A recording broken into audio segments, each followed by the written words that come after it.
Welcome back. Another episode of Dealing with the Devils on Talking Ball.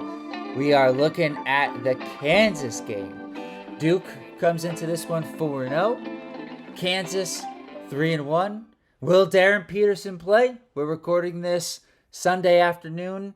Based off the latest from Bill Self, it doesn't look likely. How do you feel heading into this big matchup in Cameron North for the Blue Devils? I clearly wanted Darren Peterson to play. And by the way, the sun is out here, which, is always an excitement, and coming in right on the where we're recording. I would have liked Darren Peterson to play, but the history of the Champions Classic, they've met 4 times. Kansas is 3-1. The last time they met was 2022, 69, 64, 2019, 68, 66, and 2016, Kansas won 77, 75.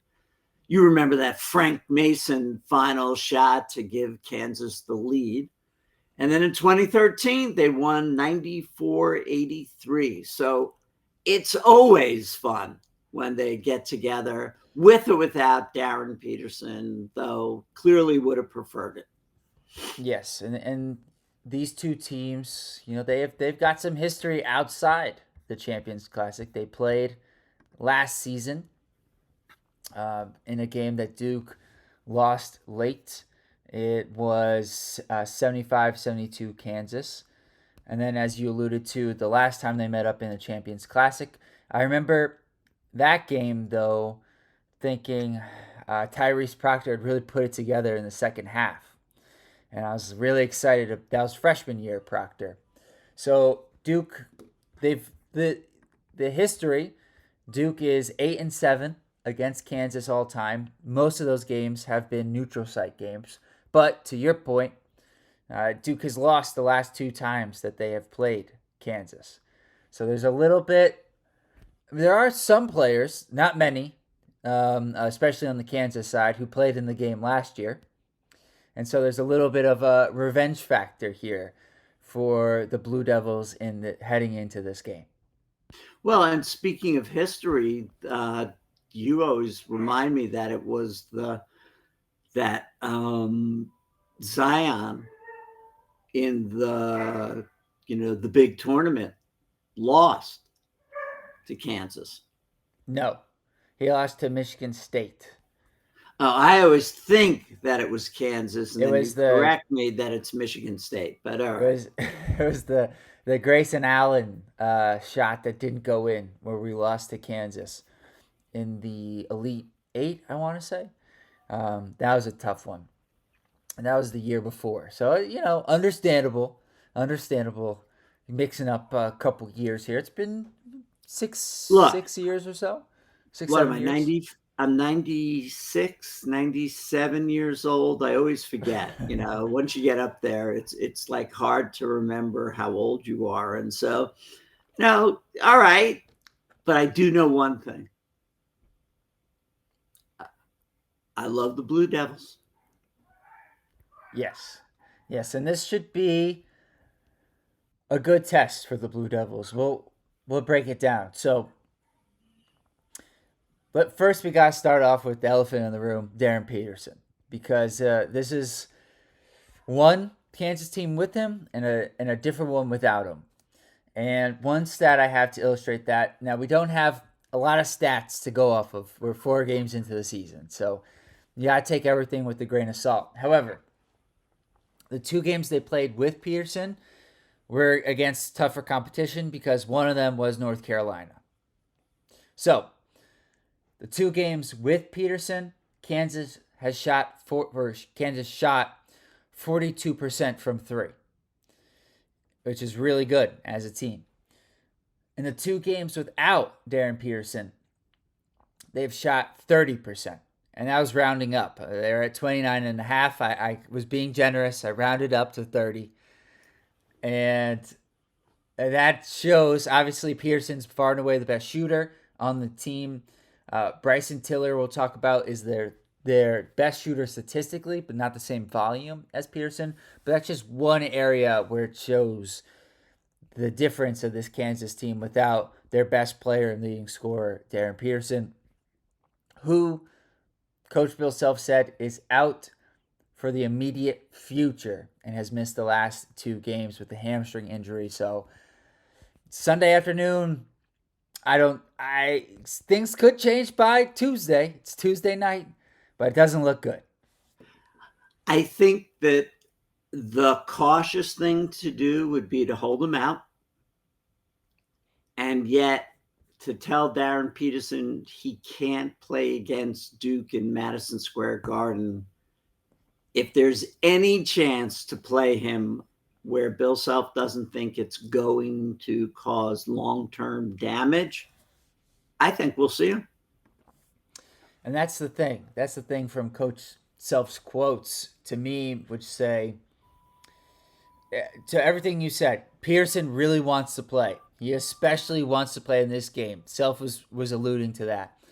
But he also said, even in the games he's played, he hasn't been at 100%.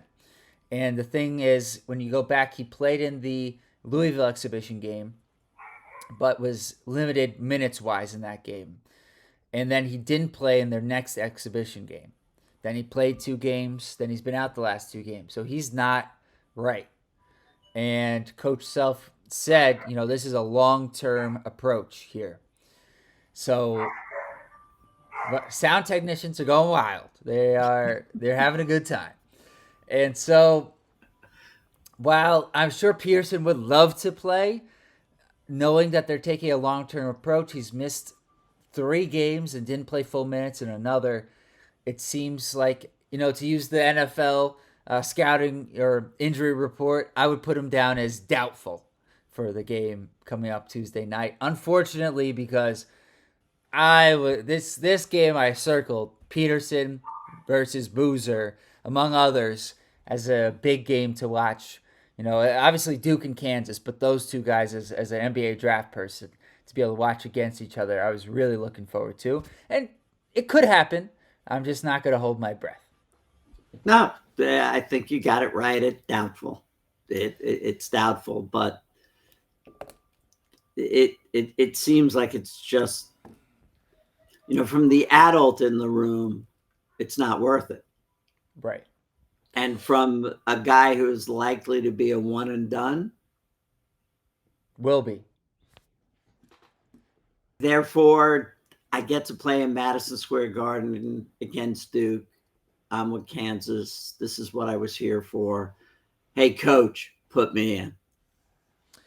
Right. And then you're looking at it as Bill Self and you say, hey, you're going to be drafted in the top 3 picks this upcoming draft.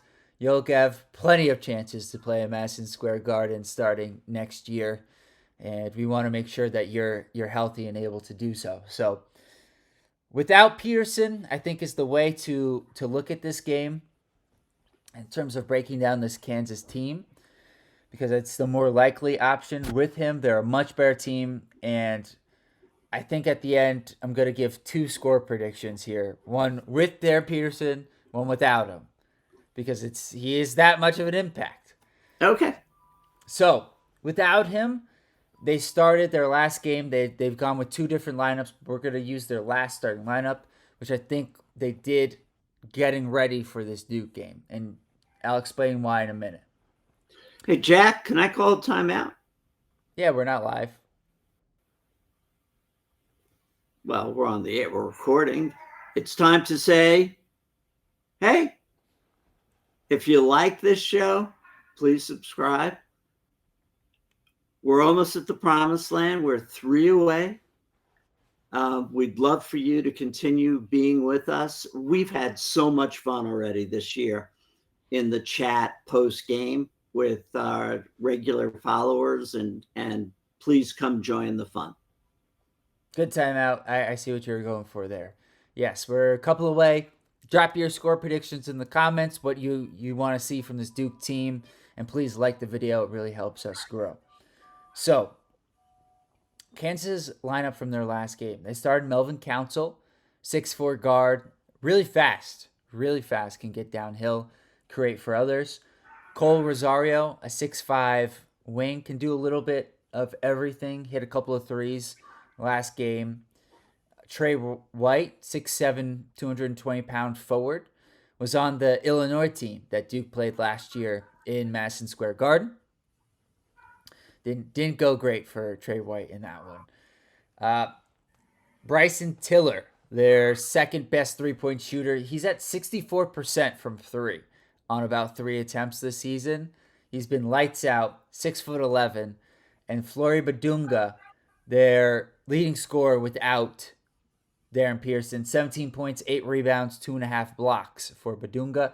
So I think they went with this lineup in anticipation of the Duke game because they started both of their bigs, Tiller and Badunga, and I think that is to match up with Boozer and Gangba down low.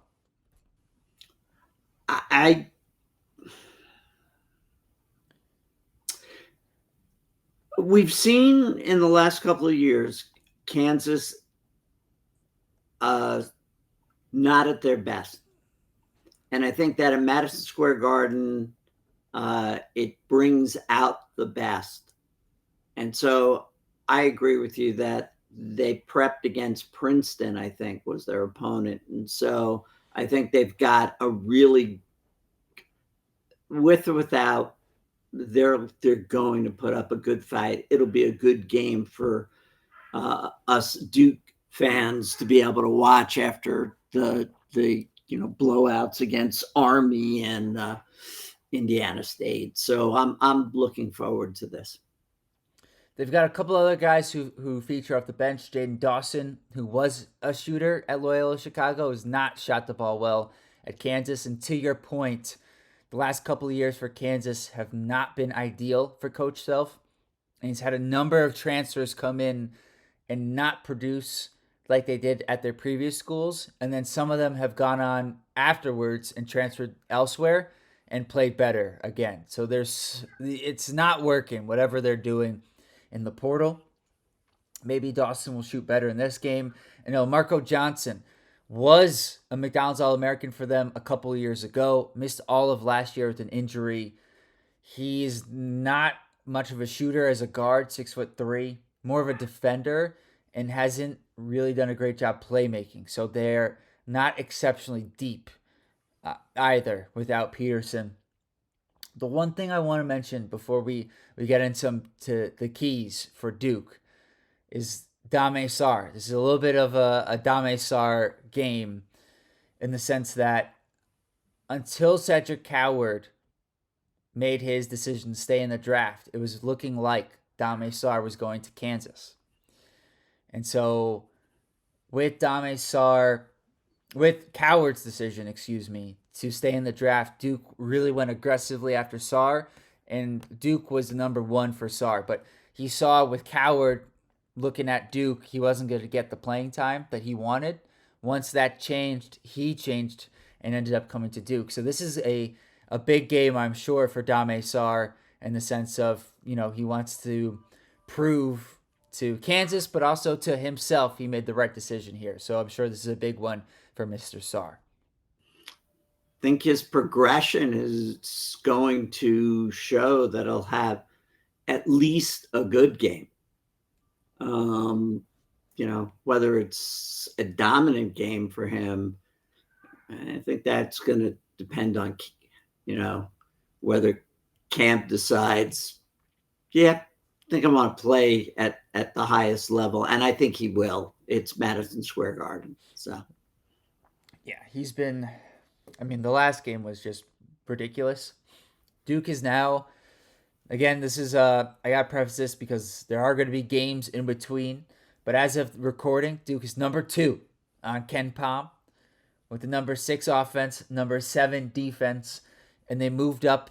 They're middle of the pack after the Indiana State game in terms of pace of play, the tempo. And then in large part because Indiana State they were running. And that forced Duke to run a little bit more. So on the flip side, one other stat, the starting 5's defense has worsened a bit again after the Army game and then after the Indiana State game. With the way both of those games started, the defensive rating has slipped a bit for those five. Still really good, but not otherworldly like it was after the first two games, which, I mean, these stats are going to change pretty rapidly until we settle in after 10 games, 15 games or so. I just think it's been enjoyable, that to say the least, to watch some of these games, but we're not learning a lot. And I hope that Kansas, even without Peterson, will be giving us their best and certainly a better test than Army and Indiana State. Yes, and one more point I want to make on our pace. So this was interesting. I was looking at shout out CB college basketball analytics. They do a really good job of getting a whole bunch of stats. And one thing I was looking at there is they have it sorted so you can see when do you shoot your shots. Is it in the first 10 seconds, 10 to 20 seconds, 20 to 30 seconds? And Duke's opponents in these four games are shooting in the last 20 to 30 seconds of the shot clock more than three times more than Duke has been. Wow. So they're forcing the opposing team to go late in the shot clock, which is a large part as to why Duke's pace of play is middle of the pack, because the other team takes so long to be able to get off a shot that it just slows down the number of possessions in the game. But Duke is still scoring quickly. And so I thought the one, to your point, we haven't learned necessarily a whole lot in terms of we're going to learn a heck of a lot more starting with this game and then Arkansas, Florida, Texas Tech. You get the idea. But the one thing I think we have learned is that this Duke defense is going to be really good again. I think that's great catch on your part to find the analytics and then a really good description of what it means. I love analytics, but to the common listener, they don't always know. They shoot in 10 seconds, they shoot in 20 seconds, they shoot in 30 seconds. But, I think the way you broke it down shows here's what it means, that if they're going to the 20 to 30 second mark on the clock, something really good is happening on defense. That's right. Unless wait, there is just thought of, unless the other team intentionally is trying to slow the pace of the game because they don't think they think maybe that's a way to beat Duke. True, and that has been opposing coaches' strategies in the past. Actually, to that point, Shire said he scheduled Indiana State for that reason, because most teams play Duke at a slow pace. They want to limit the number of possessions, gives them a better chance. And he said he wanted to play a team that plays at a higher pace to give Duke a different look in non-conference play. And when you were saying that, it made me think of like Wisconsin of old, who played at a super slow pace. And then obviously for us Duke and ACC fans, the old Virginia teams. When if Duke scored 70 points, I felt like they, won the game, because it was, if Virginia kept the game in the 60s, it was a Virginia game. But 70 felt like 100. Well, and for us ACC fans that are at least a lot older than you, North Carolina used to go into the four corners when there was no shot clock. Talk about watching the paint dry, as they said in Hoosiers. That was brutal. I mean, they would, you would beg to get a shot off or something. They just got one, two. Dean Smith loved this, and he was successful at it, but it was just a brutal game to watch, and one of the many factors that led to the shot clock. So I know you have three keys, and I'll let you get to them. I've got three things I'm looking for as well, but they're not necessarily the keys. They're just things I'm looking for. I'll go quickly, and then I'll let you go. So number one, decision making. Can we clean up the live ball turnovers? That was a big problem in the last game. Number two, Can we start engaged defensively? The last two games, Army, Indiana State have got off to really hot starts offensively. And number three, consistency. Like we've had good stretches from a lot of different guys, and then we've had stretches. And I know it's basketball, and I'm not looking for them to make every shot. That's not what I'm talking about. It's more about decision making, engaged on defense. Are you playing with a high level of energy throughout the game? Shots are going to go in and out. You're going to turn the ball over. It's basketball, but was it a good, idea with the turnover? And I want to see some of that progression as we move into this Kansas game. So you were able to knock out. I had 5 keys to the game, and you took care of one of them. So now I'm down to 4. So I may go over one. Clearly agree with you. Don't want to start down 14-4. I mean, it's just it's not like it's not like with our team. I feel like we're going to lose the game. I just would prefer that we start 14-4 winning, and it'd just be nice. All right. So for me, Gongba staying out of that early foul trouble, and I would just Coach Shire did use him. We both noted that he was playing him with 2 fouls and good opportunity to do that. It wasn't going to cost him the game, but let's see how we reacted to it. The doctor of deflection, Malik Brown, you've charged me now with keeping track of how many times he impacts the game with simply, hitting the ball, not necessarily even resulting in a turnover, but he could stop an offensive possession and knock the ball out of bounds, and Kansas would retain it, but disruptive. So that's the second thing. And I certainly want to see overall, having won the last 2 games by scoring 100 points and winning by like 40 and 50, playing against a better opponent now after 2 games. What do we look like overall? And it will be, it will be nice to see that. So for me, those are the 3 keys that I'm going to be looking at. I completely agree on the Gongbo one. He has got to stay out of early foul trouble. We've played 4 games, and half of them he's had at least 2 fouls, I should say, in the first half. So it's a really good one to look out for. All right. I said before I'm going to have my score predictions with Peterson and without him. So I have it as doubtful he plays, so I'll go with the one without him first. Duke 95, Kansas 72. And with him, I'm going to go Duke 92, Kansas 78. I still think either, obviously, a much bigger gap, 23 to 14 points with or without him.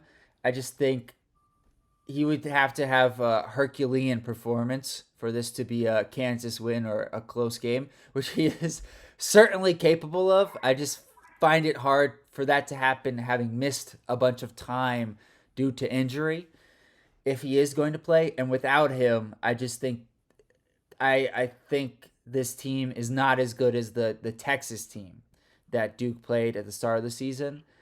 And therefore, I think Duke wins by 20 plus points. So it's easy for me to do that, but I'm going to say that based on the fact that we've scored 100 points in the last 2 games and the history of the Kansas-Duke matchup in the Champions Classic, so early in the year, and even with Peterson out, I think it will be a closer game, but not a game in which we feel like we're going to lose. So I actually think it's going to be 80-70 as the final score, keeping it much more in line with the scores that have happened in the past. But you could be right. Yeah, I mean, it could be like the last time we ventured to Cameron North and we played Illinois. And, it could just be, that. So there you have it. Yes, I mean, look, it's early in the season. Either score prediction is possible. We don't have a ton of data on either team, especially Kansas without Peterson.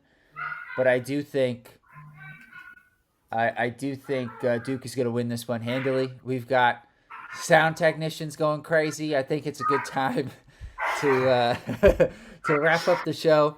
We'll see you guys super late Tuesday night. I anticipate this being a late one, being that we have the second game of the Champions Classic. So I'm gonna guess. I'll make another prediction. I'm gonna guess this game won't end until 11:40 Eastern time. That's my prediction here. So we'll see you guys post game. Peace.